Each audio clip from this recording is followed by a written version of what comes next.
සද්ධර්ම ශ්‍රාවක කාරුණික ගුණගරුක බෞද්ධ පින්නතුනි, බොහෝම ශ්‍රද්ධාවෙන් යුක්තව මේ සදහැවත් පිරිස සූදානම් වෙන්නේ ලෞතුරා බුදුරජාණන් වහන්සේ විසින් දේශනා කොට වදාළ පරම ගම්බීර වූ ශ්‍රී සද්ධර්ම රත්නයෙන්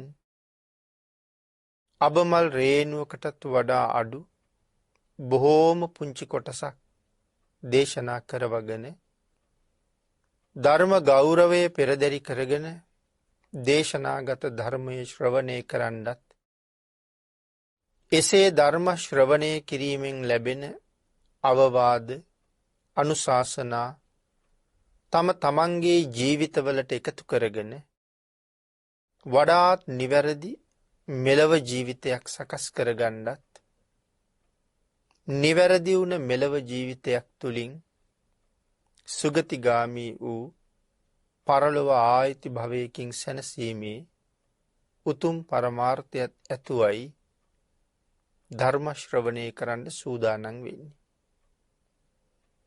ලෞතුරා බුදුරජාණන් වහන්සේ දේශනා කොට වදාලා බණ අහන හැම කෙනෙක්ම මහත් වූ බලාපොරොත්තුවක් පෙරදරි කරගෙනම ධර්ම ශ්‍රවණය කරන්න වාඩි වෙන එක බොහොම වටිනවා කියලා.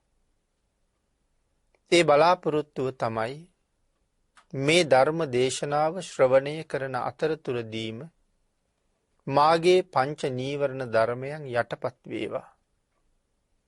සප්ත බෝධ්‍යාංග ආදී ධර්මයන් වැඩි දියුණු වේවා. මේ දේශනාව අතරතුරදීම මට උතුම් මාර්ගයක් ඵලයක් අවබෝධ වේවා කියන සිතින් යුක්තවම ධර්ම ශ්‍රවණය කරන්න කියලා. ඒ උතුම් ප්‍රාර්ථනාවෙන් අපි ධර්ම ශ්‍රවණය කරමු. පින්නතුනි, අද ධර්ම දේශනාවේ මාතෘකාව හැටියට මම යොදා ගන්න කල්පනා කළේ අපේ බුදුරජාණන් වහන්සේ විසින් දේශනා කොට වදාළ ධම්මපද පාළියේ සඳහන් වන උතුම් ගාථා රත්නයක්.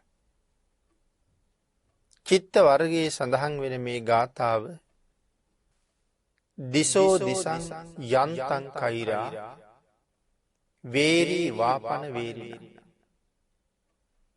මිච්ඡා පනිහිතං චිත්තං පාපියෝනං තතෝ කරි. අපේ භාග්‍යතුන් වහන්සේ මේ ගාථා රත්නය දේශනා කොට වදාළේ අනාථපිණ්ඩික සිටුතුමාගේ ගවයෝ බලාගත්ත නන්ද කියන ගොපල්ලා මරණයට පත් වුණාට පස්සේ ඒ කාරණාව මුල් කරගෙන භික්ෂූන් වහන්සේලා බුදුරජාණන් වහන්සේගෙන් අහපු පැනයකට පිළිතුරක් හැටියට නන්ද කියලා කියන්නේ ගොපල්ලෙක්. හැබැයි සඳහන් කරනවා ගොපල්ලෙක් වුණාට බොහොම ධනවත් කෙනෙක් කියලා. තමන් බොහොම ධනවත් වුණත් තමන්ගේ රැකියාව එහෙම්මම කරගෙන ගියා. සිටුතුමාට බොහොම ලෙන්ගතු සේවකයෙක්. මසකට හමාරකට සැරයක් නැත්තං අඩ මසකට වගේ සැරයක් පස්ගෝ රසයම අරගෙන හාම්පුතා බලන්න යනවා. ඔය යන අතරතුර භාග්‍යතුන් වහන්සේ දකින්නත් යනවා.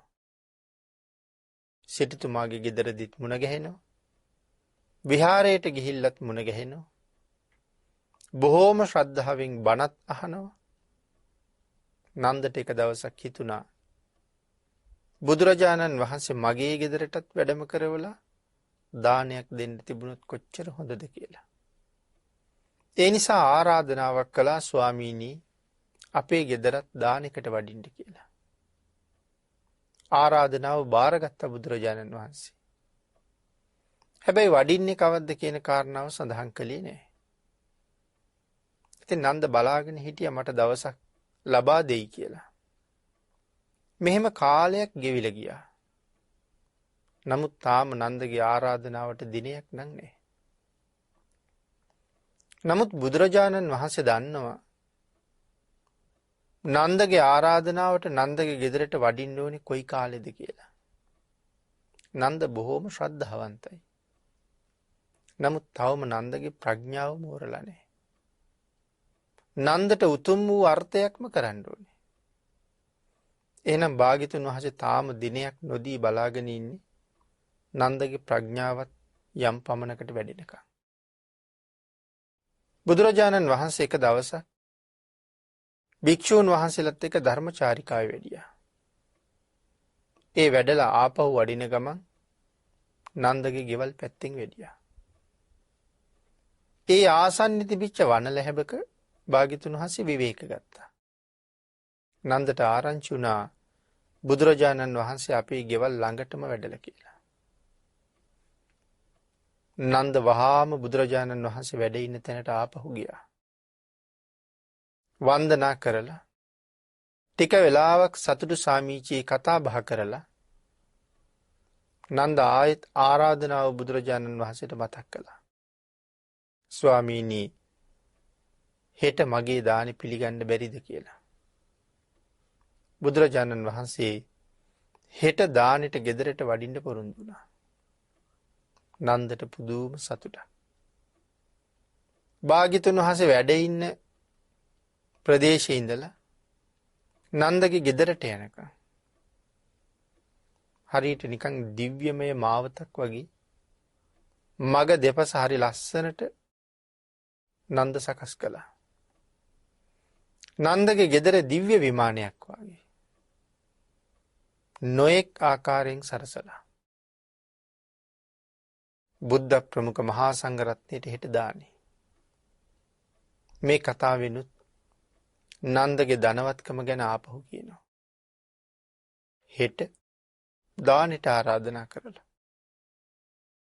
බුදුරජාණන් වහන්සේ නිවසට වඩින මාර්ගයම මේ තරම් අලංකාර විදිහට සරසලා නිවසත් එහෙම්මම සරසලා මේ දේවල් වලට සෑහෙන පිරිසක් ඕනේ.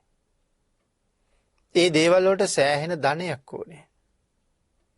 අපේ ගෙදරක 7-8-19කට දානි දෙන්න ගියහම අපි කී දවසක ඉඳලා ලෑස්ති වෙනවද? කී දවසක ඉඳලා සැරසිලි කරනවද? හෙට කියලා ආරාධනා කරලා මේ සියල්ලම හෙට වෙනකොට සම්පූර්ණ කරන්න නන්දට ලොකු බලයක් ශක්තියක් තිබුණ බව පේනවා. බුදුරජාණන් වහන්සේ නිසි වෙලාවට නන්දගේ ගෙදර දානෙට වැඩියා. එදා දානි පූජා කරලා නන්ද බුදුරජාණන් වහන්සේට මතක් කරනවා. ස්වාමීනි අද ඉඳලා දවස් 7ක්ම මගේ දානි පිළිගන්න කියලා. නන්දට අනුකම්පා කළා. ඒ ආරාධනාවත් බාරගත්තා. නන්ද එක දිගට 7 දවසක්ම දන් දුන්නා. අවසාන දවසේ දානේ වළඳලා බුදුරජාණන් වහන්සේ නන්දට ධර්ම දේශනා කළා. නන්ද ඇතුළු පිරිසට. ඒ දේශනාව අවසානයේ නන්ද නම් වූ ගොපල්ලා අති උතුම් වූ සෝවාන් ආර්ය මාර්ග ඵලයම ලබා ගත්තා. නන්ද මෙන්න මෙතෙන්ට පමුණුවන්න සුදුසු කාලේ එනකන් තමයි භාග්‍යතුන් වහන්සේ බලාගෙන හිටියේ. නන්ද සදහටම සතර අපායෙන් නිදහස් වුණා. බුදුරජාණන් වහන්සේ භික්ෂූන් වහන්සේලාත් සමග නන්දගේ ගෙදරින් පිටත් වුණා. භාග්‍යතුන් වහන්සේගේ පාත්‍රා ධාතුවත් අතේ තියාගෙන නන්දත් පසු ගමන් කරනවා. නන්ද බොහෝ දුර පිටිපස්සෙන් ආවා. එක තැනකදී බුදුරජාණන් වහන්සේ නන්දට කතා කරලා මතක් කරනවා නන්ද දැන් හුඟක් දුර ගෙවාගෙන ආවා. දැන් ඉතින් ආපහු යන්න කියලා. බුදුරජාණන් වහන්සේට වන්දනා කරලා නන්ද ආපහු යන්න පිටත් වුණා. ඒත් එක්කම කැලෑවෙන් ආපු ඊතලයක් නන්දගේ ශරීරයේ සිදුරු කරගෙනම ගියා. නන්ද එතනම මැරිලා වැටුණා. භික්ෂූන් වහන්සේලා දැක්ක නන්ද මැරිලා වැටෙනවා. භික්ෂූන් වහන්සේලා බුදුරජාණන් වහන්සේට මතක් කළා ස්වාමීනි නන්ද මැරුණා. භාග්‍යතුන් වහන්සේ එදා චාරිකාව නිමා කරලා ඒ ප්‍රදේශයේ නතර නොවි දිගටම වැඩියනම් නන්දගේ දානි බාරගන්න වෙන්නේ. භාග්‍යතුන් වහන්සේ දන් වළඳලා නන්ද අපේ පිටිපස්සෙන් එනකොට නතර කළා නම් ඒත් නන්දට මේ දේ වෙන්නේ නැහැ. භාග්‍යතුන් වහන්සේගේ වැඩම කිරීම නන්දට අනර්ථයක් කළාද කියලා භික්ෂුන් වහන්සේලා කතා කළා. මේ කාරණාව දැනගත්තාම තමයි අපි අර මුලින් මාතෘකා කරගත්ත ගාථාව බුදුරජාණන් වහන්සේ දේශනා කළේ. දිසෝ දිසං යන්තං කෛරා වේරී වාපන වේරිණ මිච්ඡා පනිහිතං චිත්තං පාපියෝනං තතෝ කරි. භාග්‍යතුන් වහන්සේ දේශනා කළා මහණෙනි නන්ද අද අපේ පස්සෙන් ආවත් නැතත් නන්ද මැරෙනවා. නන්ද අද දවසේ සිව් දිසාවෙන් කොයි පැත්තට ගියත් එහෙම නැත්නම් අනු දිසාවන්ගෙන් කොයි පැත්තට ගියත් නන්ද අද මැරෙනවා. අද නන්දගේ මරණය නවත්තන්න සමත් කෙනෙක් මේ ලෝකේ කොහෙවත් නැහැ. එහෙනම් බුදුරජාණන් වහන්සේ දන්න තරම මේ ලෝකෙ වෙන කවුරුවත් දන්නේ. නන්දගේ දානි 7 දවසක්ම වාරගන්න ඇත්තේ නන්දගේ උතුම් අර්ථය වෙනුවෙන්මයි. 7 වෙනි දවසේ දන් දීලා නන්ද බැරෙන බව භාග්‍යතුන් වහන්සේ දන්නේ හුඟක් කලින්. දිසෝ දිසං යන්තං කෛරා. කාටද පින්නතුනි මේ දිසෝ කියලා කියන්නේ? හොරෙකුට. දිසෝ දිසං යන්තං කෛරා.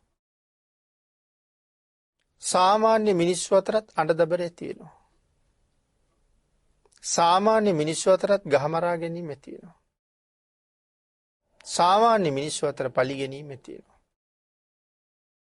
ඊට වඩා හරි දරුණුයි හොරෙක් තවත් හොරෙක් එක්ක වෛර බඳින්න පටන් ගත්තාම.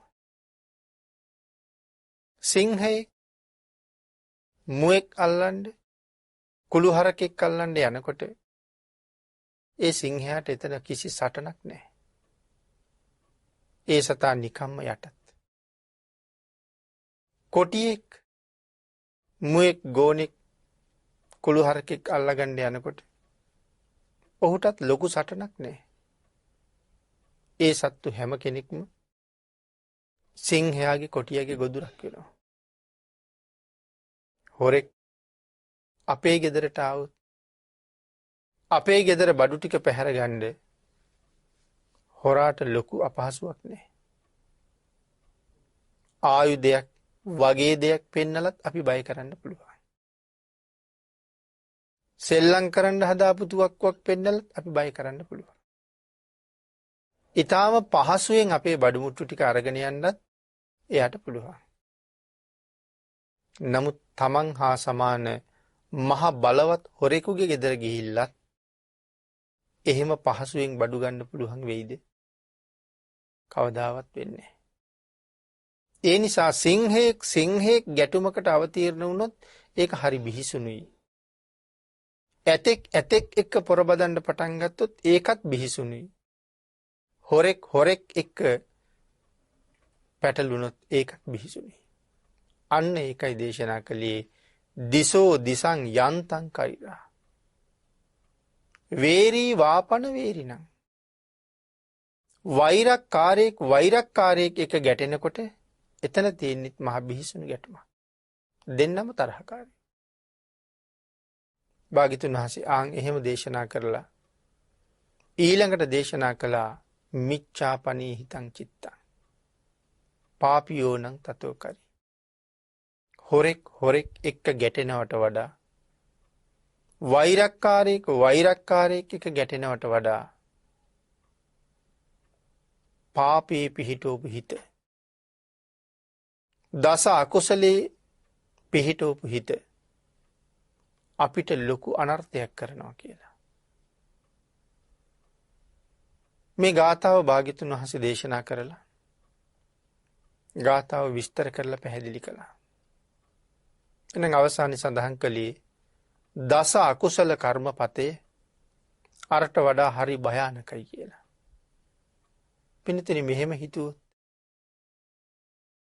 අපිත් එක්ක කවුරු හරි අමනාපයි දිගින් දිගටම අපිට කරදර කරනවා.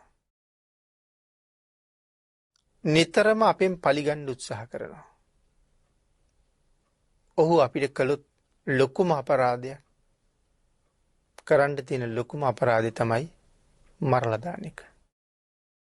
එයින් එහාටත් යමක් කරන්න පුළුවන් දේ පුද්ගලයන්ට. එයින් එහාට කිසි දෙයක් කරන්න බෑ. නමුත් අපේ හිත පහත් තත්වයට පත් කරගත්තොත් පාපයට යොමු කරගත්තොත් අපි මරලා දාලා විතරක් නතර වෙයිද? අපිට කරදර කරලා විතරක් නතර වෙයිද? හොරෙක් ඇවිල්ලා අපි මරලා දායි. එහෙම නැත්නම් ස්වභාවයෙන්ම අපි මැරිලා යයි. අර පාපයට යොමු කරගත්ත හිත මොකද කරන්නේ?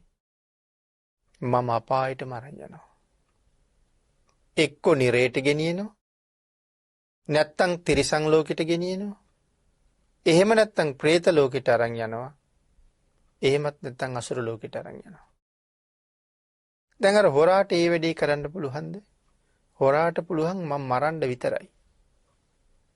නමුත් මේ පාපයට යොදාගත්ත හිත මං සතර පායට අරන් ගිහිල්ලා අවුරුදු කෝටි ප්‍රකෝටි ගණන් දුක් දෙන්න මේ හිතට පුළුවන්.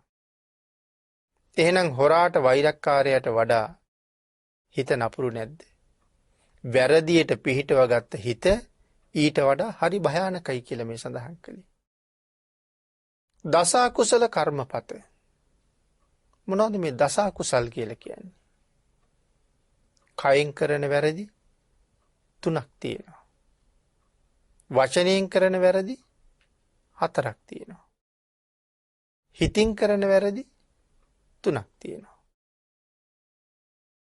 කයෙන් වැරදි 3යි, වචනයෙන් වැරදි 4යි, එතකොට 7යි, හිතින් වැරදි 3යි 10යි. ඒවට කියනවා දස අකුසල් කියලා. මොනවද කයෙන් කරන්න පුළුවන් වැරදි? සත්තු මරන්න පුළුවන්. හොරකම් කරන්න පුළුවන්. වැරදි කාම සේවනයට යන්න පුළුවන්. මේ තමයි කයින් කරන වැරදි. අපේ බුදුරජාණන් වහන්සේ ලෝක සත්වයාට අනන්ත අනුකම්පා කළා.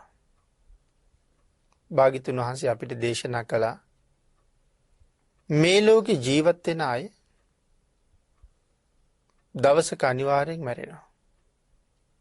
ඒක අපි හැමෝම හොඳටම දන්නවා. ඔබත් දවසක මැරෙනවා. මමත් දවසක මැරෙනවා. අපි අද මලගෙවල් වලටත් සහභාගී වෙනවා. ඒ මලගෙවල් වල යම්සේ කටයුතු කරනවද මං වෙනුවෙන් දවසක එහෙම කටයුතු කරනවමයි. ආදාහන කටයුතු ඉවර වෙලා දවස් කීපයක් යනකොට 7 දවසින් දානයක් දෙනවා. ඊට කලින් බණකුත් කියනවා. එහෙනම් ඔබ වෙනුවෙනුත් මම වෙනුවෙනුත් 7 දවසේ බණකුත් තියෙයි. 7 දවසේ දානෙකුත් තියෙයි.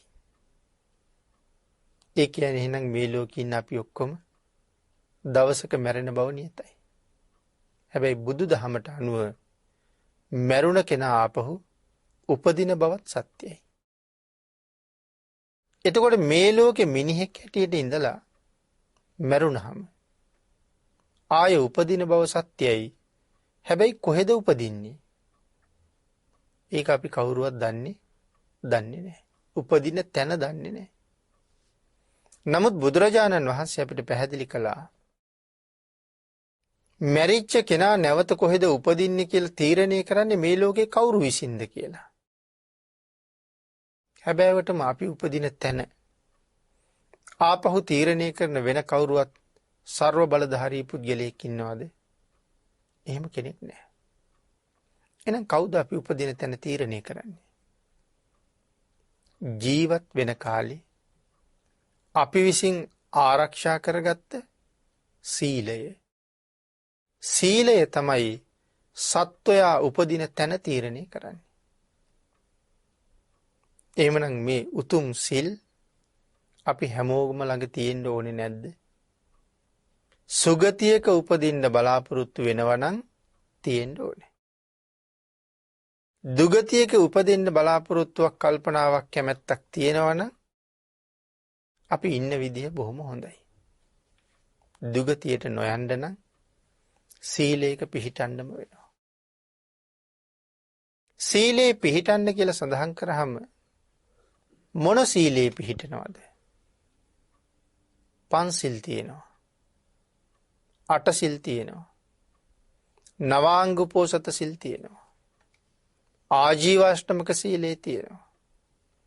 දස සීලේ තියෙනවා. සාමණේර ස්වාමින් වහන්සේලා ආරක්ෂා කරන සාමණේර දස සීලේ තියෙනවා. මේ ලෝකයේ උසස්ම සීලයේ වෙච්ච උපසම්පදා සීලයක් තියෙනවා. දැන් එතකොට නැවත සුගතියක උපදින්න අපි ළඟ තිබිය යුතු සීලය මොකක්ද? ගිහි අය ළඟ තිබිය යුතු සීලේ හැටියට දේශනා කළේ පන්සිල්. මේ උතුම් වූ පංචශීලය අපි හැමෝම ළඟ තිබිය යුතුයි. පන්සිල් වලින් ආරක්ෂාව හදාගන්නේ නැතුව ඕනෑම වෙලාවක සත්තුත් මරමින් අනුන්ගේ දේවල් දැක්කහම ඒවත් ගනිමින් වැරදි කාම සේවනයත් කරමින් කටට ආපු තරම් බොරු කියමින් රාරක් ඕන තරම් පානය කරමින් ජීවත් වෙන අයට සතර අපායෙම උරුමයි. ඒ මොනවත් සිල් නැහැ. සුගතියක උපදින්න බලාපොරොත්තු වෙනවා නම් මේ උතුම් සීලයේ මතම පිහිටන්න දේශනා කළා. ගිහි සදහැවතුන්ගේ නිත්‍ය සීලය පන්සිල් නිරන්තරයෙන් ළඟ තිබිය යුතුයි. ආරක්ෂා කරගත යුතුයි, පිහිටිය යුතුයි සීලය තුළ. උපෝසත දවස්වල, ඒ කියන්නේ පොය දවසට පන්සිල් වලට වඩා උසස් වුණ තවත් උතුම් සීලයක් ආරක්ෂා කරන එක හරි වටිනවා. ඉතින් පන්සිල් වලට අමතරව තියෙන අනික් සිල් පොයට විතරක් ආරක්ෂා කරන්න කියලා කාරණාවක් නෑ. Tamanට ඕනෑම දවසක ඕනෑම වෙලාවක සමාදන් වෙලා ආරක්ෂා කරන්න පුළුවන්. සීලේ පිහිටන්න පුළුවන්. එහෙම වුණොත් තවත් හුඟක් උතුම්. අඩුම තරමේ යටත් පිරිසෙන් පන්සිල්වත් අවශ්‍යයි කියලා සඳහන් කරන්නේ. නමුත් සාමාන්‍ය ජන ජීවිතය තුළ පන්සිල් වලටත් ලැබෙන්නේ ඊටාම පහළාගයක්. මිනිස්සු සිල් වලට එච්චර ගරු කරන බවක් පේන්නේ නැහැ. මරුණ ගමන් ගිහිල්ලා සතර අපායේ කොහේ හරි උපදිනවා. මහ නිරයවල් සත්වයාගේ මහගෙදර වගේ කියලා දේශනා කළේ. ඒ නිරයවල් නිරිසත්තුන්ගෙන් පිරීලා ඉන්නේ. අවීචිය ගැන එහෙම සඳහන් කරනකොට පැහැදිලි කරලා තියෙනවා අබෑට දැම්මොත් අවීචියට බිම වැටෙන්න අවුරුදු 10 ගණන් ලක්ෂ ගණන් යයි කියලා. අබෑටයක් වැටෙන්නේ නැති තරමට හිඩැසක් නැතුව සත්වයෝ පිරීලා ඉන්නවා. අවීචිය එහෙමනම් අනිත් නිරයවල් ගැන කතා කරන්න දෙයක් ඇත්තෙම නැහැ. අවීචිය තමයි දරුණුම පව් කරපු ඉන්න අය ඉන්න තැන. එතකොට එහෙනම් ඊට වඩා පහලින් තියෙන නිරය මට්ටම් කොයිතරම් සත්වයන්ගෙන් පිරීලා ඇද්ද? එහෙම සඳහන් කළේම මේ සිල් නැති නිසා. එහෙමනම් මැරිච්චාම සුගතියක උපදින්න කැමති නම් පන්සිල්වත් අනිවාර්යෙන් ළඟ තිබිය යුතුයි. ඒකට කාලයක් තියෙනවද? මේ අහවල් කාලේ ඉඳලා සිල් රකින්න ඕනේ කියලා. අහවල් කාලේ ඉඳලා සීලය ආරක්ෂා කරගන්න ඕනේ කියලා. එහෙම කාලයක් නෑ. හේතුව ළමයිනුත් මැරෙනවා. තරුණ තරුණියත් මැරෙනවා. මැදිවී අයත් මැරෙනවා. සැඳෑ සමයට ගිහිල්ලත් මැරෙනවා. ළමා කාලේ කල්පනා කළොත් අපි තරුණ කාලේ සිල් ගන්නවා කියලා. එතකොට තරුණ වෙන්න ඉස්සරලා මැරුණොත් කවුද ආරක්ෂාව හදන්නේ? තරුණ කාලේ හිතනවා මැදිවියට ගිහිල්ලා සිල් ගන්නවා කියලා. මැදිවියට නොයා මැරුණොත් මැදිවිය අය හිතනවා අපිට තව සිල් ගන්න කල් තියෙනවා කියලා. ඉතින් ඒ කාලෙින්ද ඉස්සරලා මැරුණොත් තමයි ප්‍රශ්නේ තියෙන්නේ. ස්ථීරවම මං සඳෑ සමය දක්වා ඉන්නවා කියලා කියන්න පුළුවන් කෙනෙක් සාමාන්‍ය සත්වයා අතර නැහැ. අභිඥාලාභියෙකුට නම් තමන්ගේ ආයුෂේ මැරෙන දවස දැනගන්න පුළුවන්. අපි කාටවත් බෑ. අද උදේ මගට බහින කෙනා හවස ගෙදරෙයි කියලා කාටද කියන්න පුළුවන්. මගතොට අනතුරුම කොච්චර තියෙනවද? අනිත් එක තමයි පින්නතිනේ ගෙදර හිටියත් මගේ මැරෙන දවස අද නම් මාව බේරන්න කාටවත් බෑ. ඒකනේ නන්දගේ කතාවෙන් සඳහන් කළේ. අපි සමහර වෙලාවට කියනවා මං ඔය ළමයට ඔය ගමන යන්න එපා කියලා කොච්චර කීවද? මං කියපු දේ අහලා ගෙදර හිටියානම් මේ විපත අද නෑනේ කියලා අඬනවා. නමුත් භාග්‍යතුන් වහන්සේ දේශනා කළේ නන්ද අද ගෙදර හිටියත් සිව් දිසාවෙන් කොහෙට ගියත් අනු දිසාවෙන් කොහෙට ගියත් නන්ද අද මැරෙන එක නවත්තන්න කාටවත් බෑ. අද නන්දගේ මැරෙන දවසේ. එහෙමනම් අපි කොච්චර එපා කීවත් ඒ මගට බැහැලා යන්නේ එදා තමන්ගේ මරණය තීන්දුව වෙලා තියෙන දවසේ. සමහර කෙනෙක් ගහෙන් වැටිලා මැරෙනවා. වැඩිහිටියෝ ඕන තරම් කියනවා ගස් නගින්න කොච්චර එපා කියලා තියෙනවද කියලා. නමුත් අද ගහෙන් වැටිලා මැරෙන්න තියෙනවා නම් ඒක නවත්තන්න මේ ලෝකෙ වෙන කාටවත් බෑ. අන්න ඒ නිසා මෙහෙම අකාලේ මැරුණා නම් අකල් මරණයකට හේතුවම මොකක්ද? සංසාරේ කරගත්ත ප්‍රාණඝාත අකුසල. අකල් මරණයට හේතුව. සසර ප්‍රාණඝාත අකුසල් කරගත්තාම අකල් මරණය විතරද වෙන්නේ?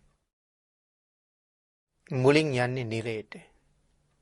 මරණයත් එක්කම නිරේට තීරණය වෙනවා.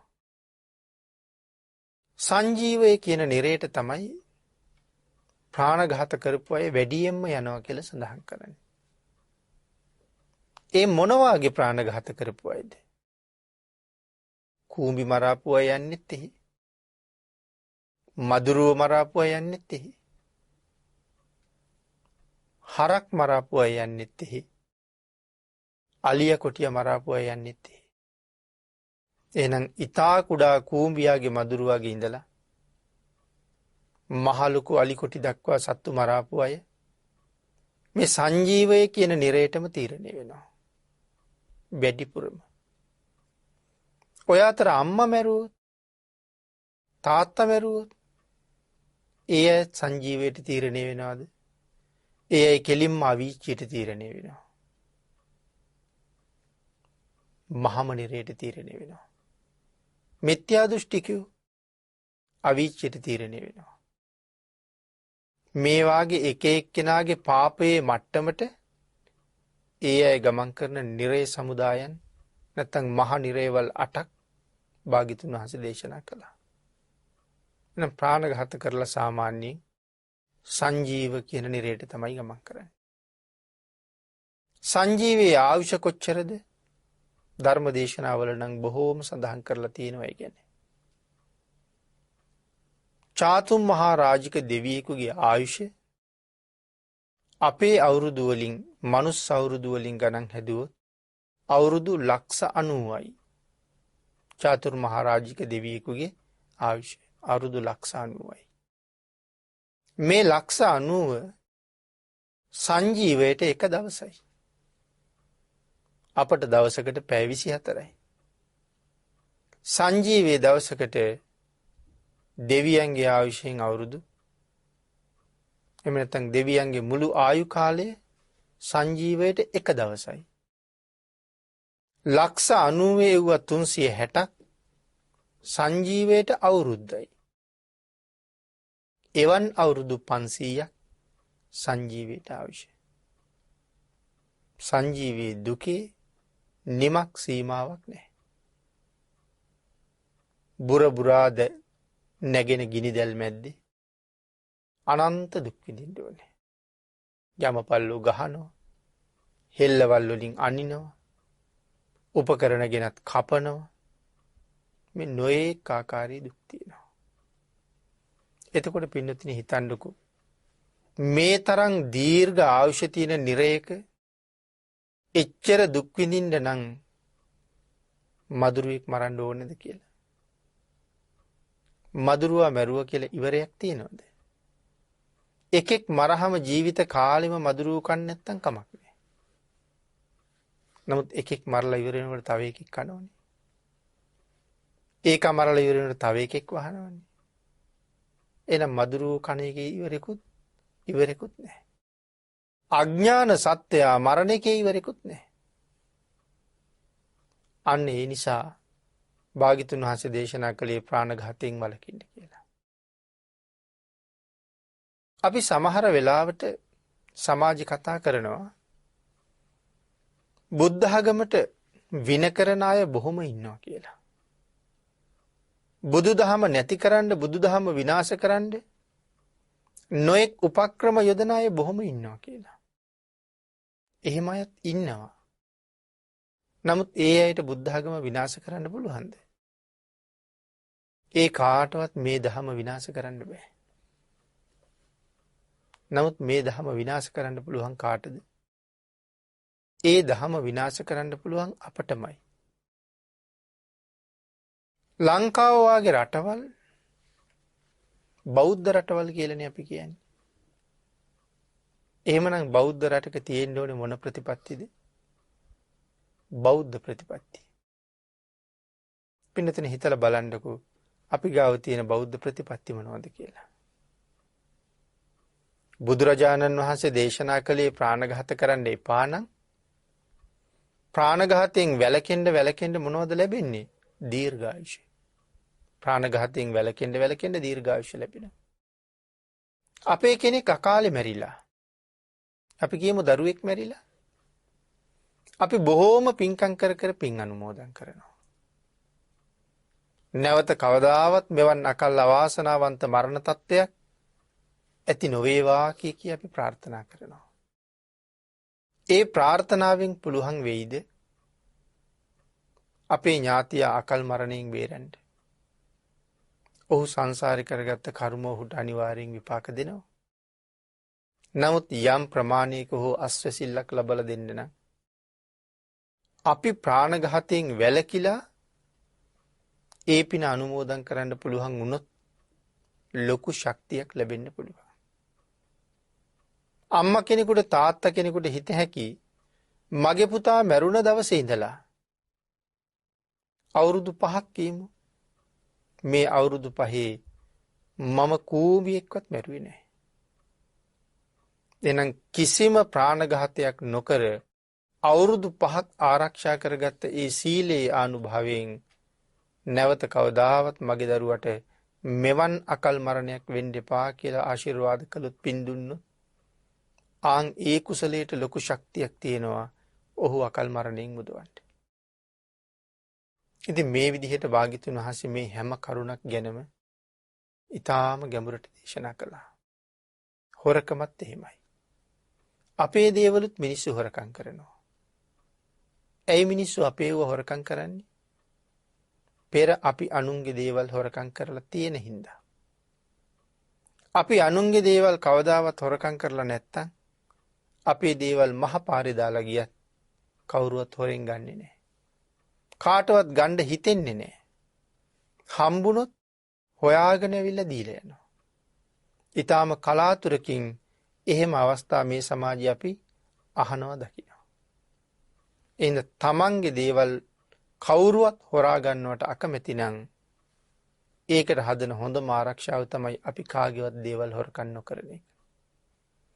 තමන්ගේ කාමවස්තු කවුරුවත් පරිහරණය කරනවට අකමැති නම් අපි අනුන්ගේ කාමවස්තු පරිහරණය කරන එකෙන් ඈත් වෙන එකයි කරන්න ඕනේ. මේ ආදී වශයෙන් අපි රවට්ටනවට අපි කවදාවත් කැමති නැත්තම් බොරු කියලා අනුන්ව නොරවට්ටන එකමයි අපි කරන්න ඕනේ. සංසාරී උම්මත්තකයෝ නොවෙන්න නම්, මන්ද බුද්ධික නොවෙන්න නම්, මන්දගාමී නොවෙන්න නම් අපි කළ යුත්තේ සුරාපානයෙන් ඈත් වෙන එකමයි. මතු භවයක මිනිසත් බවක් ලැබුණත් උම්මත්තකෙක් වුණාට කමක් නෑ වගේ කියලා හිතෙනවා නම් රාරක්කු බීවට කමක් නෑ. මන්ද බුද්ධිකයෙක් වුණාට කමක් නෑ කියලා හිතෙනවා නම් ඇති තරම් බීගෙන ගියාට කමක් නෑ. නමුත් මතු දවසක මීට වඩා හොඳ උපතක් ලබාගෙන බොහොම කුසල් කරලා භයානක සංසාරයෙන් එතර යන්න හිතනවා නම් එවන් දේවල් ජීවිතින් සදහට මෑත් කරන්න ඕනේ. ඊළඟට පින්නතිනි සිල් රකින්නවා කියලා මේ ලෝකේ අපි කතා කළාට අපි සිල් ආරක්ෂා කරන්න දක්වන්නේ ඊටාම අඩු උනන්දුවක්. අපි මේ ලෝකේ රකින්න දේවල් තව කොච්චර තියෙනවද? රන් රිදී මුතු මැණික් ආරක්ෂා කරනවා. ගෙවල් දොරවල් යාන වාහන ඉඩකඩම් ආරක්ෂා කරනවා. දරුව මල්ලු ආදී පණ ඇති වස්තුන් ආරක්ෂා කරනවා.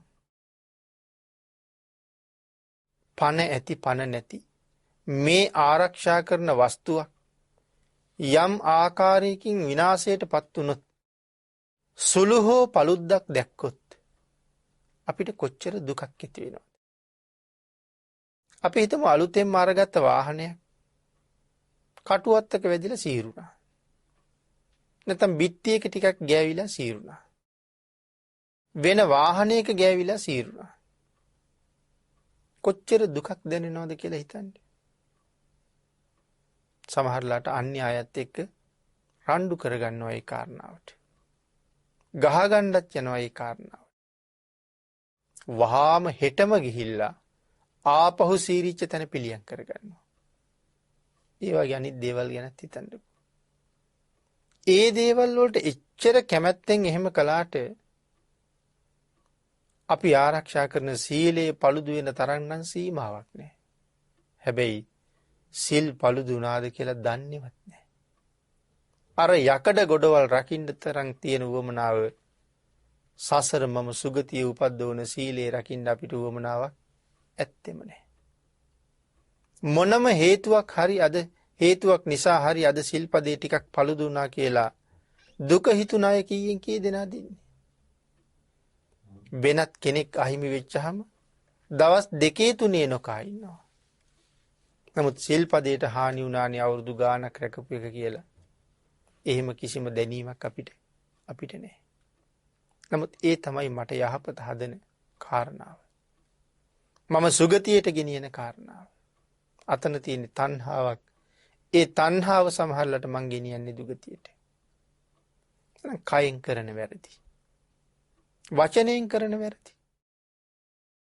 බොරු කියනවා, කේලම් කියනවා, පරුස වචන කියනවා, හිස් වචන කියනවා. සමහර අය කියන්නේ බොරු කියනවා කියලා නෙමෙයි. ඒ අය කියන්නේ බොරු කියවෙනවා කියලා.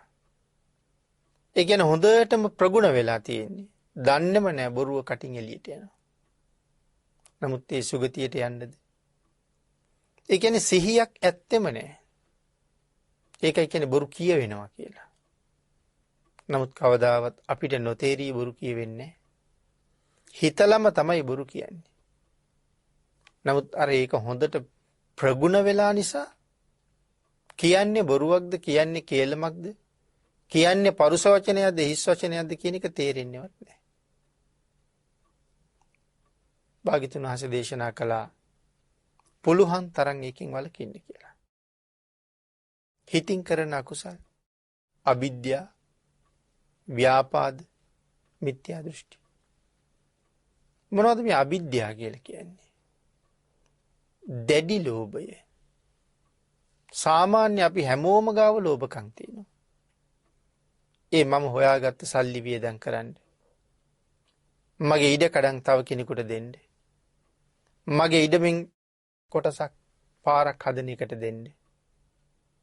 මේ වගේ අපේ සාමාන්‍ය භෞතික සම්පත් පිළිබඳව අපිට ලෝභකමක් තියෙනවා. ඒක පෘථග්ජන සත්වයාගේ හැටි. මේ අවිද්‍යාව කියලා කිව්වේ ඒකට නෙමෙයි. අන්සතු වස්තුව පිළිබඳව තියෙන ලෝභකම. අහවලාගේ ඉඩමත් මට තිබ්බනම්, අහවල්ලාගේ වාහනේ අපට අයිති වුණා නම්, මේ වගේ හිතන්න ක්‍රම ඕන තරම් තියෙනවා. සමහරට බලාගෙන ඉන්නවා මෙයා මැරුණොත් නම් මේ ටික මට. එහෙම හිතන අයත් ඉන්නවා. අනුන්ගේ සල්ලි මිල මුදල් දීපල ඒ සඳහා තියෙන ලියකියවිලි සමහරලාට පරිස්සමට අපි ගාව තියලා තියෙනවා. එදා ඉඳලා ඔහු කල්පනා කරන්න පුළුවන් මේ මිනිහා මහපාරි හැරි හැප්පිලා මැරුණොත් ඒ ධන සම්පත් ඔක්කොම මටයි අයිති කියලා. ඒ තොරතුරු අනන්‍යතා ඔක්කොම මං ගාවෙන් තියෙනවා. ආන් ඒ වගේ දේවල් වලට කියන අවිද්‍යාව, අන්සතු වස්තුවට කරන ලෝභකම. ව්‍යාපාදේ කියන්නේ ද්වේෂ සහිත සිත. මිත්‍යා දෘෂ්ටි කියලා කියන්නේ ධර්මයෙන් පිට දේවල් ධර්මයේ යයි කල්පනා කිරීම. තුනුරුවන්ට විරුද්ධ වෙන එක. වැරදි ආකල්පවල කටයුතු කරන එක. මෙන්න මේ අකුසල් 10 යම් කෙනෙක් ළඟ තියෙනවා නම් ඔහු ඊටාම අනුතුරුදායක පුද්ගලෙක්. ඔහුගෙන් අපිට අනුතුරක් නෙමෙයි. ඒ හැසිරීම ඔහුට අනුතුරුදායකයි. මරුණ ගමම්ම සතර අපාය උපද්දවන්න ඒකාන්තයෙන්ම හේතු වෙන කරුණ. අන්න ඒ නිසා හොරෙකුට කරන අපරාධයකට වඩා වෛරක්කාරයෙකුට කරන අපරාධයකට වඩා වැරදියට පිහිටවා ගත්ත හිත අපිට අපරාධයක් කරනවා. භාග්‍යතුන් වහන්සේ මේ කාරණාව මනවින් පැහැදිලි කරලා කරුණු දේශනා කළා. දේශනාව අහගෙන හිටපු බොහෝ දෙනෙක් මාර්ගඵල ලැබුවා. ධර්මාවබෝධය ලැබුවා. මේ දේශනාවට අනුව වැරදිකාරයෝ එහෙනම් අපි ඔක්කොම අයිති වෙන්නේ ආන්ගේ වැරදිකාරයන්ගේ ගණයට. අපි කියමු මේ ජීවිතේ බණ අහලා මෙවන් දසකුසල් කවදාවත් කරන්නේ නැතුව කුසලයේ මතම පිහිටලා යම් කෙනෙක් කටයුතු කරනවා. නමුත් ඔහු යම් දවසක සංවරයට ආවද ඊට කලින් ඔහු කරගත් අසංවර දේවල් වැරදි ක්‍රියා වුණ තරම් තියෙනවා.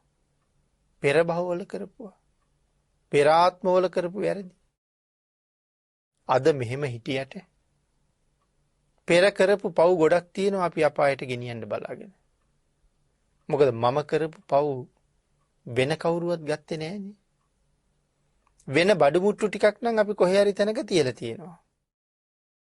අවුරුදු 25කින් 30කින් එහි ගිහිල්ලා නෑ. ඒ අය හිතන්න පුළුවන් මේ මිනිස්සු අය එන්නේ නෑ. අපි මෙව්ව ගමු කියලා. එහෙම අරන් පරිහරණය කරන්න පුළුවන්. නමුත් මීට ආත්ම 7-8කට කලින් අපි කරගත්ත අකුසල කර්මය කාටවත් එහෙම ගන්න පුළුවන්ද? කවදාවත් ගන්න බෑ. ඒවට අපි අදත් කරන දේවල් ඒවටම ටික ටික එකතු වෙනවා. කුසලුත් එහෙම තමයි. එහෙම කල්පනා කරලා බැලුවොත් අපි හැමෝම වැරදිකාරයෝ නෙමේද? සුළුපටු දඬුවම් ලබන්න නෙමෙයි නිරයට ගිහිල්ලා අවුරුදු කෝටි ගණන් දුක් විඳින්න දඬුවම් ලබන්න નિયમિત වැරදිකාරයෝ අපි. පෙරපෞත් එක්ක. එහෙම දඬුවම් ගොඩකට උරුමකම් කීකේ ඉන්නකොට තවත් ඒ දඬුවම දික් කරගන්න අදත් පව් කරලා ඒකට එකතු කරනවද නැද්ද කියන කාරණාව තීරණය කරන්න ඕනේ අපිමයි. ආන් ඒ නිසා දස අකුසල කර්මපතයන්ගෙන් වැළකීලා නිරන්තරයෙන් කුසල චිත්තයන් දියුණු කරලා පාපයට අභියෝග කරලා මරණයේදී සතුටු වෙලා මැරෙන්න පුළුවන් ජීවිතයක් පෝෂණය කරන්න මේ ලැබිච්ච උතුම් මනුස්ස ජීවිතය තුළ අපට ශක්තිය තියෙන්න ඕනේ. අපට වීරිය තියෙන්න ඕනේ. අපි ළඟ තියෙන යම් ප්‍රමාණයක ඒ ශක්තියයි වීරියයි දියුණු කරගන්න තුනුරුවන්ගේ අනන්ත ආශිර්වාදයෙන් ශක්තිය ධෛර්යය භාග්‍ය වාසනාව උදා වේවා කියලා අපි ප්‍රාර්ථනා කරමු.